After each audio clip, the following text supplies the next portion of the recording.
యేసుకు పూలు పెట్టారు, మేరీకి పూలు పెట్టారు, ఆ పూకు చుట్టూ పూలు పెట్టారు, దానికి చేశారు. అది వట్టకాయలు ఏమైనా బలిస్తారా ఏందిరా తీసుకెళ్ళి అక్కడ మేరీకి? ఇద్దరితో ప్రపంచంలో ఏ స్త్రీ అయినా చూసుకోండి ఒకరితోనే కడుపు చేయించుకుంది. మేరీ మాత్రం ఇద్దరితో కడుపు చేయించుకుంది. యేసు లంజా కొడుకు అయిపోయాడు ఇప్పుడు.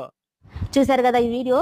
ముందుగా మీరు ఏం చేస్తారంటే ఈ వీడియోని అందరికీ షేర్ చేయండి. ప్రతి ఒక్కళ్ళు ఇది వింటున్న ప్రతి ఒక్కళ్ళు కనీసం ఒక 100 మందికైనా షేర్ చేయండి. ఇది అందరికీ వెళ్ళాలి. మేము స్త్రీలను ఏదో ఉద్ధరిస్తున్నాము, స్త్రీల గురించి మేము స్త్రీలను కాపాడటానికే పుట్టాము అన్నట్లు బిహేవ్ చేస్తున్నారే, వాళ్ళు అన్న మాటలు ఇవి అందరికీ షేర్ చేయాలి. ఖచ్చితంగా మీరు మర్చిపోకుండా ప్రతి ఒక్కళ్ళు కనీసం 100 మందికైనా షేర్ చేయండి. మీరు కూడా విన్నారు కదా ఇప్పుడు ఈ మాటలు. వినటానికి ఎంత ఇబ్బందికరంగా ఉందండి. చెవుల్లో నుంచి రక్తం వచ్చేంత అసభ్యకరమైన పదజాలంతో వాళ్ళు అక్కడ మాట్లాడారు. వాళ్ళు మాట్లాడింది ఎవరినో కాదు, ఒక స్త్రీని. ఇప్పుడు వాళ్ళు అంటున్నారు కదా, స్త్రీలను మీరు తప్పుగా మాట్లాడారు అని చెప్పి.